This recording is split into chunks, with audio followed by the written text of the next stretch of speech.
Emily, is Grandpa behaving himself? Well, sort of. He injured his leg. Old people can be such a nuisance. I wish they'd think about those of us who have to take care of them. Patricia, that's not a nice way to say it. It's fine. He's already declining quite a bit. I can't handle the fuss of old people, but you're used to it, so you'll be fine. The other day, my husband's grandfather, Michael, fell in a garden and injured his leg. It's not a serious injury, but he's already 82 years old. Because of his age, we're having him rest in bed just to be safe so it doesn't get worse. My mother-in-law won't even go near him, let alone take care of him. I'm Emily, 30 years old. I married 3 years ago and live with my husband Daniel's family. My husband was my boss at the company where I worked, a company founded by his grandfather. When I joined 8 years ago, my father-in-law was already the president and my grandfather-in-law was the chairman. But back then, the grandfather was still handling all the important tasks and responsibilities of the company.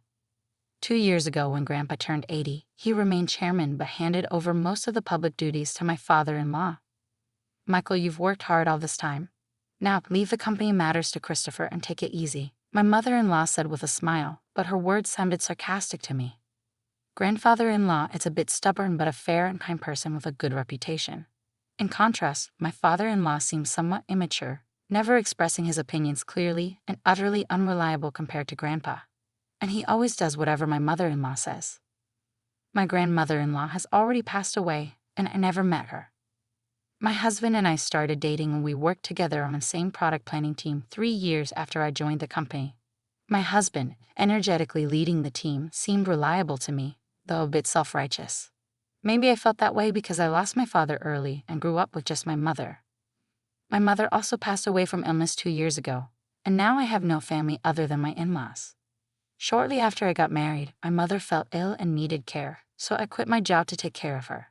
The fact that my husband's family didn't object was probably due to a single comment from Grandpa. It's only natural to take care of the mother who raised you alone. Don't worry and take good care of her. Thanks to that, I was able to be by my mother's side every day for a year without financial worries until she passed away. My mother-in-law seemed a bit dissatisfied, but I was truly grateful. However, since Grandpa handed over the company to my father-in-law, everyone's attitudes towards him have gradually changed. They no longer listen to his opinions as much, and I can't shake the feeling that they're treating him carelessly. At first, I thought it was just my imagination, but watching my mother-in-law and husband's behavior, I can't help but feel that way. My father-in-law's attitude is non-committal, but it feels like he's ignoring Grandpa as if he's no longer needed since he's practically retired. Watching my in-laws' behavior, I feel somewhat angry. Hey, don't you think your attitude, Patricia, and yours too, is a bit cold towards Grandpa? So what's the big deal? Grandpa tries to talk to you and you barely respond. You don't even try to help them. Like I have time to deal with old people. You can take care of Grandpa. You're the one with the free time. You don't have to talk like that. Quiet, I'm tired from work. Don't add me about unnecessary things. This is how it goes no matter. They won't listen to me. My grandfather-in-law doesn't say anything to his family about this. Now I'm the only one who talks to my grandfather-in-law at home. Grandpa, the weather is nice today. Shall we go for a little walk outside? Your leg seems to be healing well, and I think it will be good rehabilitation. Thank you. Let's go out for a bit then. The two of us went to the park, where there were several families with children playing around. My grandfather-in-law looked at the scene with joy. Christopher and Daniel enjoyed times like that too. Grandpa, I was busy with work and couldn't take care of the children much. Maybe that's why I couldn't raise Christopher and Daniel properly, my grandfather-in-law said with a slightly sad face, almost like he was talking to himself. Christopher is my father-in-law, and Daniel is my husband. I think about how everyone can be kinder to my grandfather-in-law, but I can't come up with a good idea.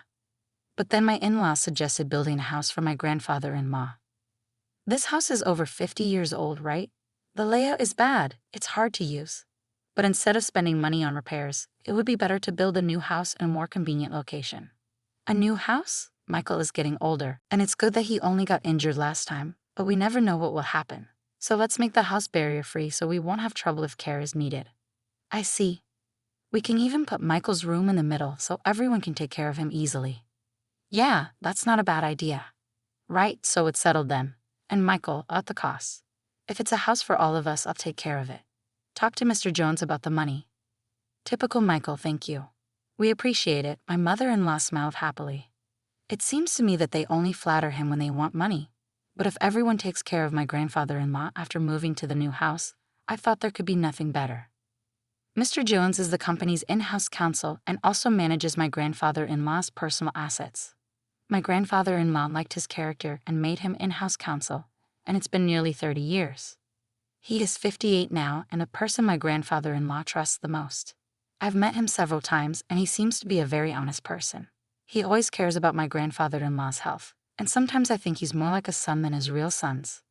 Having such people around my grandfather-in-law makes me feel a little relieved.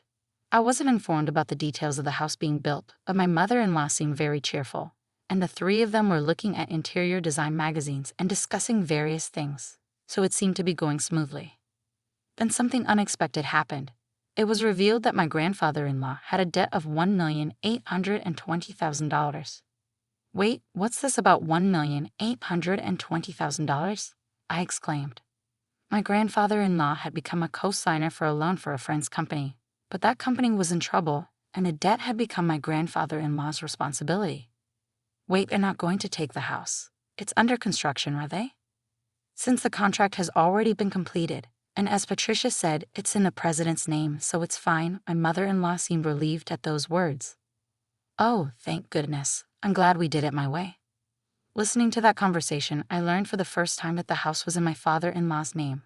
Even though my grandfather-in-law had paid for it, putting it in my father-in-law's name seemed just like something my mother-in-law would do. I also wondered why they didn't think of giving up the house to help repay the debt. Hey, this debt is Michael's fault, and it has nothing to do with us or the company, right? Well, it was signed in Michael's name. Oh good, then there's no problem. I couldn't understand what was good about it, but since my grandfather-in-law didn't say anything during that conversation, I didn't intervene either. After all, it's not an amount I could handle. A few days later, my grandfather-in-law's behavior began to change gradually. Grandpa, what would you like to eat for lunch? Who are you calling Grandpa? I'm only 50. You have no right to call me that. Huh? Sorry, Emily, right? I was lost in thought. At first, I thought he was just deep in thought, and when it happened repeatedly, I began to feel uneasy. Patricia, what are you doing? Where's my meal? Grandpa, I'm Emily. Patricia is your daughter-in-law. You ate your meal earlier. Didn't eat? Are you trying to starve me? I wondered if my grandfather-in-law's condition was triggered by the $1,820,000 debt, and seeing that none of his family members were trying to help him might have been a double shock. I tried to persuade my grandfather-in-law to go to the hospital, but he adamantly refused. He might not want to admit that he could have dementia. I didn't want to force him, but I felt helpless on my own. I consulted my husband, but he simply brushed it off, saying it had nothing to do with him. My mother-in-law wasn't any help either, so I turned to my father-in-law as the only option. Yeah, I heard from Patricia, Daniel. They think it might be dementia. Can you go to the hospital with us? I asked him. But it's not that bad yet, right? If we go to the hospital, others will find out my father has dementia, he responded. There are good medications now that can slow the progression. Well, there's no need to rush. Let's watch him a little longer. Emily is here, so they'll be fine, right? I couldn't help but feel frustrated by their lack of concern. I couldn't depend on them. Grandpa, let's go to the hospital. Let's see you properly examined, I urged. Who are you? Where are you planning to take me? You're up to no good, he retorted. I felt tears welling up, seeing how stubborn my once kind grandfather-in-law had become. But my mother-in-law just laughed, amused. Even if he was the chairman, it's over for him now. But now everything, even the company, is all Christopher's, she remarked casually. Patricia, Grandpa isn't completely unaware. He's listening to everything. He'll forget everything soon. He'll start wandering, dribbling. Just thinking about it gives me chills. He's nothing but a nuisance now, I protested. How can you say that? Grandpa has worked hard for the family all of his life. My mother-in-law's words made me both angry and sad. But my grandfather-in-law just smiled. See, this old man doesn't understand anything, she added, laughing. Patricia, I was furious at my mother-in-law's callousness. But soon the new house would be ready. Perhaps things might change once we move there. Since it's a house that Grandpa built, the family might show some gratitude and be kind to him. I couldn't completely abandon that faint hope. And 2 months later, the house was finally built. For days, I had been compelled to pack my in-laws' and husband's belongings, while my father-in-law's and my own items remained mostly untouched. Even when I attempted to organize my things, my in-laws and husband kept assigning me tasks, preventing any progress. However, I reasoned it would be okay to relocate the smaller items later since this house wasn't disappearing.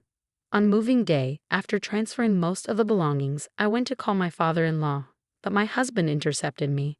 "Ah, you and Grandpa can stay here," he announced. "What? You can stay in his house? We don't need any extra baggage in the new house. In other words, you and Grandpa will live here from now on, and I'll give you Grandpa's debt too."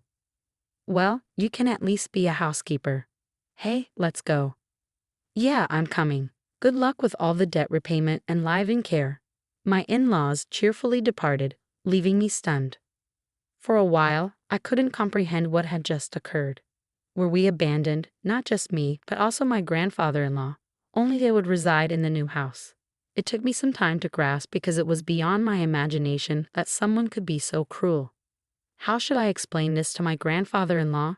Slowly, I made my way back to the rear room. I didn't mind caring for my grandfather-in-law at all. That was my intention from the start. As I timidly prepared to call out to him, noticing his back facing me, he seemed to sense my presence and turned around before I could speak. "Have they gone already?" His expression as he uttered those words looked entirely different from what it had been just months ago. To be honest, he seemed like a different person. I wondered if a new symptom had emerged, but the next moment my grandfather-in-law smiled, and his subsequent words caught me off guard. As I was talking to my grandfather-in-law, Mr. Jones came. "Chairman, have you finished getting rid of the unnecessary staff?" "Yes, it's all done." "Let's go, shall we?" Where are we going?" "Of course, to the new house." I left the house where I had been residing, guided by my grandfather-in-law, without fully understanding what was unfolding. The following month, my mother-in-law and husband bombarded me with countless calls. My grandfather-in-law declared he wouldn't entertain their calls anymore, but I answered my husband's call due to the looming divorce. "Hey, Emily, is Grandpa with you? When I went to the old house, it was up for sale. It's not worth $1,820,000, so you can't repay the debt." "Is that why you did that?" my husband interrogated. "What do you mean?" "Put Grandpa on. Dad said he can't get in touch at all. That forgetful old man has done something outrageous." I knew what he was referring to, but I wanted to hear my husband's side of the story. Grandpa sold the company's stocks to the executive director. Thanks to that, the executive director became the largest shareholder, and a shareholders' meeting and board meeting were held, resulting in Dad being dismissed as president. But the executive director is well liked, and maybe Grandpa thought it was better to hand over the company to him. The executive director must have deceived the senile old man into selling the stocks. This is invalid. You seem to be misunderstanding something, but Grandpa doesn't have dementia. If anything, he seems more coherent than before. What? Until that moving day, I genuinely believed that my grandfather-in-law had dementia. It appears that my grandfather-in-law harbored suspicions from the moment my mother-in-law mentioned building a house to live with him, so he devised a plan.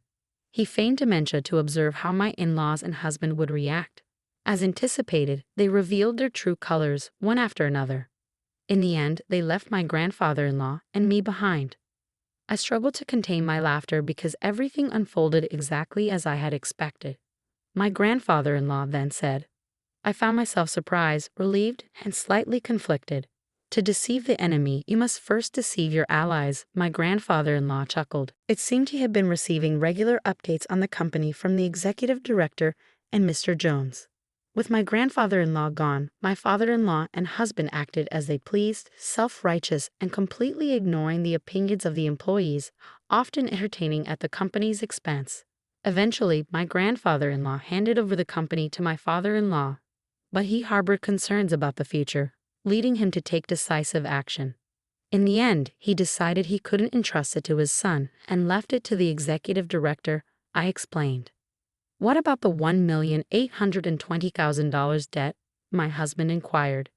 That's gone now, I replied.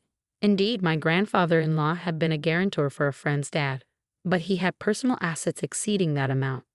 However, I deliberately omitted this information to avoid my mother-in-law and husband targeting those assets. The friend was the son of a benefactor who had helped my father-in-law when he was young. Moreover, the countryside land owned by the son was going to be developed into a resort, allowing him to sell it at a high price. I explained further. "You're kidding," my husband exclaimed. "More importantly, are you guys okay?" I asked, concerned. "We're not okay. Both my father and I were denounced by the company. What should we do now?" my husband lamented. "Well, there's also the mortgage on the house," I revealed. "What? What do you mean, the mortgage on the house?" My husband was taken aback. "Haven't you realized it yet? The house money should have all been paid by Grandpa," I clarified. Christopher signed without checking everything. "It shows he really didn't have the qualities of a president," I added. "You're kidding," my husband sighed. "As a consequence, my parents-in-law lost the house they had built because they couldn't pay the mortgage. Now they reside in an old apartment over 50 years old, struggling to repay the unpaid loan. Despite their alternating attempts to contact me, suggesting we all live together, it was impossible now. My grandfather-in-law retired from his chairman position and bought an old house in the countryside. Emily, you can go and live wherever you like freely. You don't have to worry about living expenses," my grandfather-in-law assured me. But I chose to be with him. "If I'm not in the way, please let me be with you," I expressed, tears welling up in my eyes. My grandfather-in-law's eyes welled up too. Thanks to Mr. Jones, the divorce was finalized and procedures were taken to exclude my former father-in-law and former husband from inheritance. I became my grandfather-in-law's adopted daughter. If anything happens to him, I intend to take care of him until the end. Now, the two of us enjoy working in the fields together. "Dad, look at this radish, it's big," I exclaimed as warm moments flowed in the pouring sunlight. I wish for these days to continue, even just one day longer.